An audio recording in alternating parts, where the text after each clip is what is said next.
Olá, meus irmãos. A paz do Mestre Jesus esteja com todos vocês.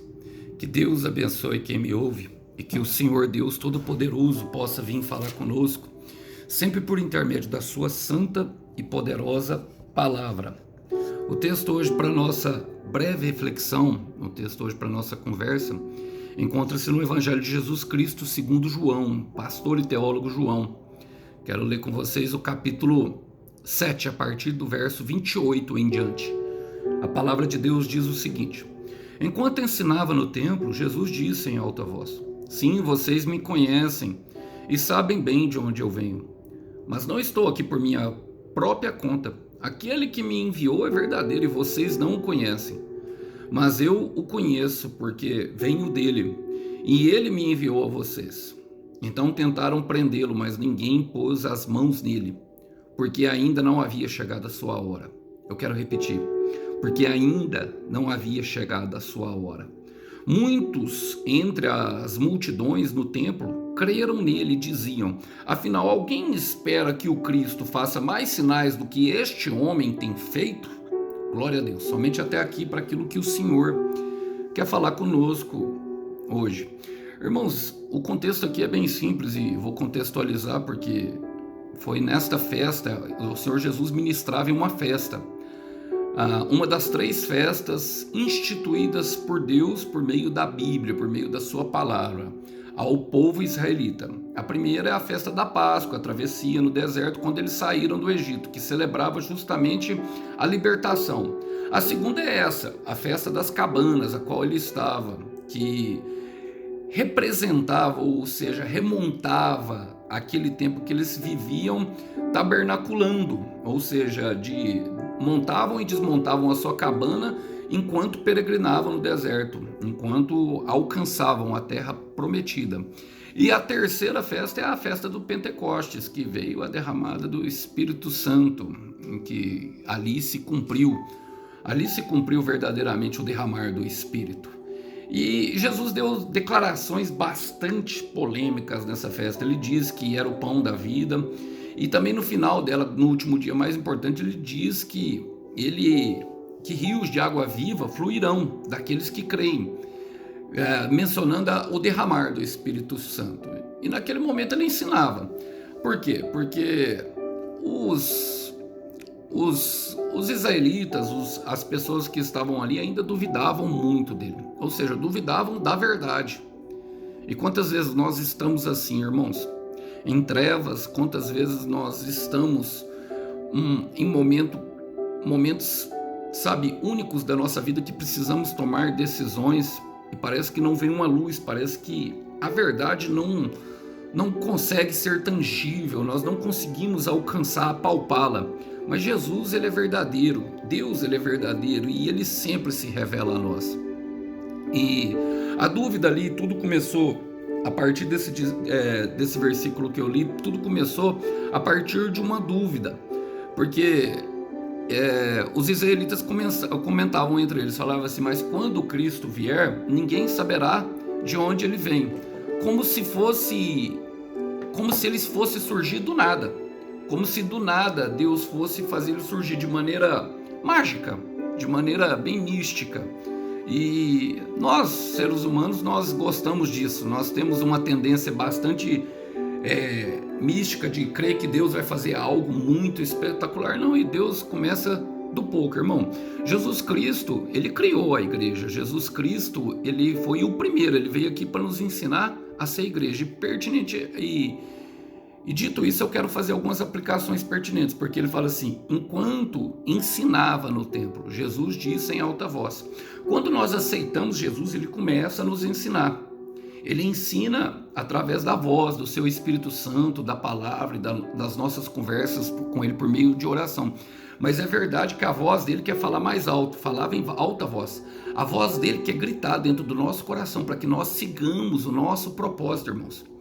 A voz de Deus, ela é comparada muitas vezes à voz de muitas águas. Em Apocalipse capítulo 1, versículo 15, na visão profética que o próprio apóstolo João tem no livro da Revelação do Senhor Jesus ressurreto, no versículo 15 diz o seguinte: os pés brilhavam como bronze polido, e a sua voz ressoava com o som de muitas águas. Vocês já estiveram perto de uma cachoeira ou em um lugar onde a água cai muito? Parece que é um som ensurdecedor. E é justamente assim que Deus quer que agir conosco, que a voz dele torne dentro do nosso coração ensurdecedora, para que nós não venhamos a ouvir as outras vozes. Em 1 Coríntios capítulo 14, no versículo 10, se eu não me engano, fala que há vários tipos de vozes no mundo e nenhuma delas é sem sentido. Há vários tipos de idiomas, algumas versões trazem, mas se remete à voz. E nós muitas vezes ouvimos a voz da dúvida, muitas vezes ouvimos a voz do medo, muitas vezes ouvimos as vozes infernais que tentam nos parar, a voz do comodismo, muitas vozes, a voz do nosso próprio ego, mas a voz que nós devemos ouvir, a que deve ouvir, a voz da verdade, a voz de Deus. E a voz de Deus fala alto dentro do nosso coração. E o que ela fala? Ela fala assim, ó: sim, vocês me conhecem bem. Sim, vocês me conhecem, sabem de onde venho, mas não estou aqui por minha própria conta. Aquele que me enviou é verdadeiro e vocês não o conhecem. Jesus Cristo tentou desvincular justamente por essa tendência dos israelitas de quererem ditar como Deus vai fazer, e muitas vezes nós transformamos Deus numa maneira de pensar e até mesmo ditamos como ele deve agir, trazendo Jesus Cristo do nada. Mas ele tentou ali acabar com a especulação da sua origem terrena e mostrou a sua origem celestial. E foi isso, justamente isso, que promoveu o ódio dentro do coração dos líderes, provocando até mesmo a sua eminente tentativa de prisão contra Jesus Cristo. Mas a grande verdade, eu quero aqui me apegar a isso, mas não estou aqui por minha própria conta. Nenhum de nós, irmãos, está aqui por conta própria. Você se formou no ventre da sua mãe? Nós nos formamos, nós desejamos nascer? Não, a vida é uma dádiva e nós estamos aqui porque Deus quis. Nós estamos aqui pela uma vontade do soberano. E Jesus Cristo veio mostrar isso para nós. Por quê? Por meio, ali naquele momento, havia uma religiosidade implantada, uma tentativa muito grande de estabelecer Deus dentro dos planos humanos. E Deus, ele não pode ser compreendido dessa forma. Deus, ele é incompreensível. E por isso que Jesus fala: vocês não o conhecem. Aquele que me enviou é verdadeiro. E o que ele veio fazer, irmão? Ele veio justamente estabelecer uma ponte, estabelecer uma conexão entre nós. Esse é o envio de Jesus Cristo. E conhecereis a verdade, e a verdade vos libertará. É a verdade que nos liberta. E essa verdade, irmão, ela deve tomar conta do nosso coração, que ninguém está aqui por conta própria. Ninguém está aqui pela própria vontade. Ninguém está aqui porque um dia desejou nascer. Nós nascemos porque foi um desejo do coração de Deus. Em Romanos 11:36 fala: porque dele, para ele e por ele são todas as coisas. Atos 17:28, nele vivemos, nos movemos e existimos. Quero repetir: nele vivemos, nos movemos e existimos. E há um propósito para o qual nós fomos criados. Todos nós fomos um pensamento do nosso Pai amoroso, ou seja, do Criador, do Todo-Poderoso Deus, do Eterno. Nós viemos do Eterno e para o Eterno nós vamos. E isso é por meio da fé, e por isso Jesus é o autor e consumador da nossa fé. A nossa fé vem dele e para ele voltará. A compreensão disso pode trazer leveza, principalmente naquilo que se faz em focar no propósito, porque nós devemos focar no propósito, irmão. Focar no propósito porque o processo, de fato, não é fácil. Focar no propósito porque, por vezes, o processo, ele nos fere, mas o propósito, ele tem um poder curador. E para isso nós precisamos avançar e conhecer a sublimidade de Cristo, a superioridade de Cristo, porque de fé em fé e de glória em glória estamos sendo cada vez mais transformados por meio das obras de antemão que ele preparou, a imagem de seu Filho amado Jesus Cristo. Olha, a palavra continua falando assim, ó: mas Eu o conheço, porque venho dele e ele me enviou a vocês. Percebe o que o Senhor está falando? Porque Jesus Cristo, meu irmão, é a expressão da graça de Deus. Jesus Cristo é a expressão do amor de Deus. Jesus Cristo é de fato a ponte estabelecida. Então nós percebemos que há uma vontade no coração de Deus, irmão, em estabelecer uma conexão conosco. Jesus Cristo se declara o caminho, a verdade e a vida. E para se alcançar a verdade é necessário se colocar no caminho para, de fato e verdadeiramente, nós chegarmos a esse fluir de rios de água viva que ele tanto declarou, ou seja, a vida que flui de nós e que transborda do nosso coração e é capaz de impactar e também influenciar, sendo referência para outras pessoas. Há uma vontade no coração de Deus, meu irmão, de se conectar com você. Há uma vontade no coração de Deus, minha irmã, de se conectar a você. Isso foi se perdido no Jardim do Éden, quando entrou o pecado no mundo. Os nossos pecados, de fato, fazem separação de Deus, mas não porque não há uma ansiedade no coração de Deus de se conectar a nós. Tanto que ele enviou o melhor dele, ele enviou Jesus Cristo. Ele enviou Jesus Cristo para que essa conexão fosse reestabelecida, para que ele pudesse dirigir os nossos passos, porque ele sabe o quanto nós precisamos dele. A intenção do inimigo, irmão, sempre é clara, é justamente que nós venhamos a perder toda a nossa comunhão com Deus. Comunhão é andar junto. A palavra do original significa justamente isso, andar junto, andar, e ele quer andar não somente junto, mas dentro de nós, fazer morada em nós. Essa é a vontade do coração de Deus. Eu quero ler com vocês 2 Coríntios capítulo 5, versículo 18 e 19, olha o que o apóstolo Paulo diz, falando: todas essas coisas novas vêm de Deus, que nos trouxe de volta a si mesmo, por meio daquilo que Cristo Jesus fez.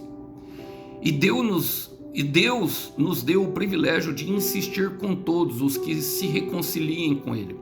Pois Deus estava em Cristo, eu quero repetir, pois Deus estava em Cristo, reconciliando o mundo para si, não levando mais em conta os pecados dos homens contra eles, e sim apagando-os.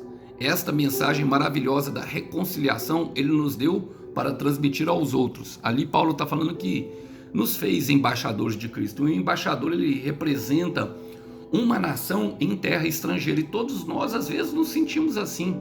Eu tenho certeza, meu irmão, que eu prego para esse tipo de pessoa, que essa mensagem é para pessoas que se sentem como peregrinos em terra estranha, até mesmo dentro da sua casa, no trabalho. Não faz sentido, muitas coisas já não fazem sentido mais. Por quê? Porque tomou conta do coração a eternidade que Deus plantou em você. No versículo 21, Paulo fala: aquele que não conheceu o pecado, ele se fez pecado por nós, para que nele nos tornássemos justiça de Deus. E eu quero declarar sobre a sua vida, meu irmão, você é a justiça de Deus para o seu tempo, você é a justiça de Deus para a sua família, você é a justiça de Deus para uma geração que ainda não conhece. Em você conhecerão Jesus Cristo, sim, conhecerão, irmão. Olha, João continua seguindo, porque, olha, tanto que isso faz parte de um plano maravilhoso. Nós percebemos no próximo versículo, fala assim, ó: então tentaram prendê-lo, mas ninguém pôs a mão nele, porque ainda não havia chegado a sua hora. João, só o apóstolo João, e verdadeiramente eu não fiz o estudo sobre os outros evangelhos, mas só o evangelho de João relata 4 vezes que tentaram prendê-lo e não conseguiu. Por quê? Porque Jesus não desceu do céu, meus irmãos, para verdadeiramente nos tornar ricos, para verdadeiramente restaurar um relacionamento, para verdadeiramente como que eu vou falar? Para trazer bênçãos físicas ou materiais. É verdade que o Paulo fala que em Cristo nós temos toda sorte de bênçãos espirituais, que Ele já nos abençoou. Justamente por quê? Porque Ele desceu para morrer na cruz. E eu não estou dizendo que isso não vai acontecer, não, irmão. Não quero jogar um balde de água fria no sonho de ninguém. Continue sonhando, porque o propósito que ele colocou dentro do seu coração, ele é real e verdadeiro também, mas isso faz parte das demais coisas. Jesus não desceu para isso, Jesus desceu para morrer na cruz. E por isso tentaram prendê-lo ele 4 vezes e não conseguiram. Sabe por quê? Isso só mostra que não eram os fariseus que estavam no controle, que quem estava no controle o tempo inteiro era Jesus. Sim, meu irmão, porque Jesus está no controle da sua vida, Jesus está no controle dos seus sonhos, e Jesus está no controle, e talvez essa mensagem chega como uma faca afiada, despertando em você algo que talvez ainda não tenha sido despertada. Por que não conseguiram prendê-lo? Porque ainda não havia chegado a sua hora. Ainda não havia chegado a sua hora. E sabe por quê, meu irmão? Já tentaram te parar e ainda não conseguiram? Porque em Salmo 91, versículo 7 diz que 1000 cairão à tua direita e 10.000 ao teu lado, mas ninguém te atingirá. Aleluia! Eu sinto a presença dele aqui. Tá passando, tá percorrendo o deserto, tá? Espinho na carne, dificuldade, lágrimas tomam conta de tudo que envolve a caminhada, solidão, desespero, mas não conseguiu desistir, porque o inimigo tenta parar. E durante a caminhada você viu muitos pararem de um lado e muito mais do outro, mas você não foi atingido, porque você é alvo de uma escolha de Deus. Alvo de uma escolha de Deus. E não vão conseguir te parar, porque tem uma hora, irmão. Tem uma hora que as coisas vão começar a dar certo, minha irmã. Eu quero repetir, existe um tempo determinado e um propósito para tudo que Deus faz debaixo do céu. E na sua vida não é diferente. Você é uma escolha de Deus, você não foi chamado, você é uma escolha. Isso é uma escolha diferente de ser chamado. Muitos são chamados, mas pouquíssimos são escolhidos. Entende a seletividade que há? Consegue? Consegue compreender? Eu quero ler no Salmo 121, quem é que te protege? Diz assim, Salmo 121, versículo 1: Olho para os montes e me pergunto, de onde virá o meu socorro? O meu socorro vem do Senhor que criou. Porque dele, para ele, por ele são todas as coisas. Ele criou os céus e a terra. E ele não deixará que você tropece. Ele vigia de perto cada um dos seus passos. Quem foi os seus passos no chão? Quando você nem sabia andar. Ele vigia de perto cada dos seus passos, sem cochilar, é verdade. O protetor de Israel não cochila e nem dorme. Ele está sempre alerta. E no versículo 8 ele fala, o Senhor tomará conta de sua entrada e de sua saída, por onde você andar, agora e para sempre. Entende o poder que te guarda? Entende por que você não parou? Entende por que nós não conseguimos desistir? É uma escolha, irmão. É uma escolha de uma força muito mais forte do que nós. E aqui eu quero partir para o final, porque muitos entre a multidão no templo creram nele e diziam, isso vai acontecer na tua vida quando a história, quando a obra for completa. E o projeto que o céu começa, o céu termina, então vai acontecer, meu irmão. Não há uma obra inacabada no céu. Não há uma obra inacabada e relatada da mão de Deus, porque tudo que Deus faz é bom e perfeito. Perfeito quer dizer que tem completude, que é perfeita. Se tornará perfeito de fé em fé, de glória em glória, a imagem do seu Filho. E ele chamou muitos para isso. Alguns não atenderam, mas vão crer através de uma escolha dele, que é você, meu irmão, que é você. Eu creio que eu estou pregando para escolhidos de Deus. E olha só o que pergunta, porque afinal alguém espera que Cristo faça mais sinais do que este homem tem feito, meu irmão? E aqui eu quero terminar deixando um questionamento ao teu coração e te peço, meu irmão, que se nada do que eu disse aqui você guardou, guarde essa pergunta. Será que o que temos de Deus hoje é o suficiente para nós? Será que Ele já realizou muita coisa em nossa vida? Será que o que Ele executou no passado, como por exemplo enviar o Seu Filho Jesus Cristo para que nós cresçamos, é suficiente? Será que temos o suficiente de Deus para cumprirmos o nosso propósito? Deus te falta? Zacarias capítulo 4, versículo 10. Não desprezem os começos humildes. Não desprezem os pequenos começos. Jesus Cristo desceu da terra. Um homem escolheu 12 e foi multiplicando a semente da igreja. Olhe para o lado e veja o que ela é. E a igreja, eu não estou falando de um templo, eu estou falando de um organismo vivo, de pessoas que creem e têm coragem de dar a sua vida pelo Mestre, pelo Rei e pelo Reino. É pelo Rei e pelo Reino. Ele é o Rei. Ele é o Rei. Ele é o Rei. Ele é o Rei. Então se apegue ao que você tem, meu irmão. Deus não faz do nada, Deus multiplica o pequeno. E eu quero terminar com você, com Mateus capítulo 25, versículo 23. O Senhor Deus diz, com palavras do Senhor Jesus, uma verdade, que se nós formos fiel no pouco, no muito, Ele nos colocará. Eu quero terminar a mensagem dizendo que o Cordeiro tem, de fato, a recompensa pelo teu sacrifício. Que Deus abençoe os irmãos, que vocês possam ficar com a paz do Mestre Jesus. Que Deus abençoe. Até uma próxima mensagem. Tchau, tchau.